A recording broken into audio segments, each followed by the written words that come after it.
Hello everyone, welcome back to my another video. আজ আমি তোমাদের সাথে উপমা রেসিপি শেয়ার করব। তো তার জন্য এখানে দেখো কারি পাতা, গাজর, আলু সব সরু সরু করে কেটে নিয়েছি। আর তারপরে তেল গরম করছি কড়ার মধ্যে। তারপর তেলটা গরম হয়ে গেলে যে সুজিটা আমরা ভাজবো, ওটা অনেকে শুকনো খোলায় ভাজে, তো আমি এখানে অল্প তেল দিয়েই ভাজি, তাহলে রুখা ভাবটা লাগে না, একটু বেশি টেস্টি হয় খেতে। তো তারপরে তেলটা গরম হলে সুজিটা যতটা তোমরা উপমা বানাবে ততটা পরিমাণ সুজি ওই তেলের মধ্যে দিয়ে ওটা নাড়াতে থাকতে হবে যতক্ষণ না ওই সুজির কালারটা পুরো লাল হয়ে আসছে। নাড়াতে থাকতে হবে, নাহলে যাতে তলে না লেগে যায়, সেই জন্যই নাড়াতে হবে। তো ভালো করে এরকমভাবে নাড়িয়ে নেবে তেল দিয়ে, দেখবে বন্ধুরা টেস্টি দ্বিগুণ টেস্ট বেড়ে যাবে অ্যাকচুয়ালি। আর শুধু যদি শুকনো খোলায় এটা ভাজো কী বলো সুজিটা, তাহলে খুব একটা খেতে একটু কীরকম যেন মনে হয়, যেন তেল কম এরকম একটা মনে হয়।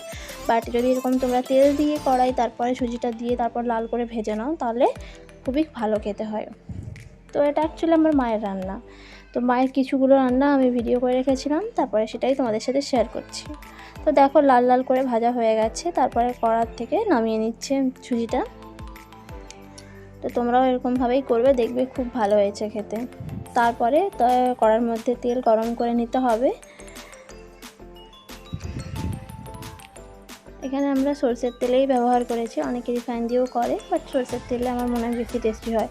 তারপর তেলটা গরম হয়ে গেলে এখানে যেহেতু উপমা বানানো হচ্ছে, তার জন্য ফোড়ন দিয়ে দিতে হবে সরষে আর ছোট ছোট দুটো তেজপাতা। এখানে মা সাদা সরষে ইউজ করেছিল, তোমরা চাইলে কালো সরষে ইউজ করতে পারো। আর কিছুগুলো বাদাম ছিল বাড়িতে, তো বাদামও দিয়ে দিয়েছে। বাদাম দিলে এমনিতে টেস্টি হয়, কিন্তু আমার কোনো রান্নায় বাদাম দেওয়াটা খুব একটা পছন্দের নয়। তারপরে দেখো কারি পাতাগুলো তেলের মধ্যে দিয়ে দিচ্ছে ফোড়ন হিসেবে, দিয়ে সবগুলোকে একসঙ্গে ভালো করে নাড়িয়ে নিচ্ছে। তারপরে কাঁচা লঙ্কা কেটে চিড়ে রাখা কাঁচা লঙ্কাগুলো 4টে মতো দিয়ে দিল। তো তোমরা পরিমাণ মতো দেবে, তোমাদের যতটা তোমরা ঝাল খাও। তারপরে ওই গাজর, আলু সব যেগুলো সরু সরু করে কেটে রাখা ছিল, এগুলো ফোড়নের সাথে একসাথে দিয়ে ভালো করে নাড়িয়ে নিতে হবে। অ্যাকচুয়ালি এগুলো একদম ভালো করে ভেজে নিতে হবে।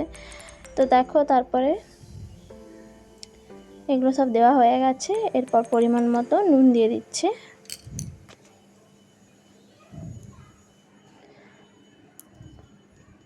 নুন দেওয়া হয়ে গেলে তারপর পরিমাণ মতো হলুদ দিয়ে দিবে। বেশি হলুদ দেবে না, কালারটা বাজে আসবে, যতটা না দিলেই নয় ততটাই দেবে। তারপরে এগুলো সব ভালো করে মিক্স করে নিতে হবে।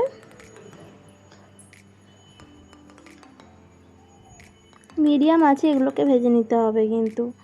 দেখো সব একসাথে মিক্স করে নেওয়া হয়ে গেছে। এরপরে মিডিয়াম আঁচ করে দিচ্ছে, গ্যাসের ফ্লেমটা মিডিয়াম করে দিচ্ছে।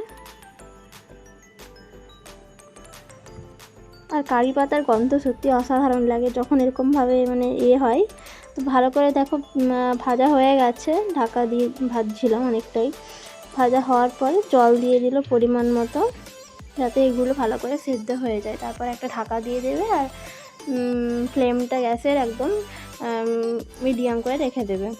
তারপরে দেখো সব কিছু সিদ্ধ হয়ে গেছে। তারপরে যে ভেজে রাখা সুজিটা ছিল, লাল করে ভেজে রাখা সুজিটা, সেটাই এটার সাথে এরকমভাবে নাড়িয়ে নাড়িয়ে ভালো করে মিশিয়ে নিতে হবে। তো ব্যাস, তাহলে একদম রেডি। এগুলো ভালো করে মিক্স করে তারপরে তোমরা গ্যাসের ফ্লেমটা বন্ধ করে দিতে পারো। তো দেখো আমার ভিডিও ভালো কার কার লেগেছে, কার কার আমার ভিডিও দেখে খুব হেল্পফুল মনে হয়, তো তারা আমাকে কমেন্টে অবশ্যই জানিও। আর আমার ভিডিওটা ভালো লাগলে অবশ্যই আমার চ্যানেলটাকে সাবস্ক্রাইব করে দিও। যদি কেউ নতুন হও অবশ্যই আমার পাশে থেকো বন্ধুরা। আর আমার ভিডিওতে বেশি বেশি লাইক, কমেন্ট, শেয়ার করে দাও। আশা করি সবাই ভালো থাকবে। তো এটাই ছিল আমার ভিডিও। তো আবার পরের ভিডিওতে দেখা হবে। তো চলো, বাই, ভালো থেকো।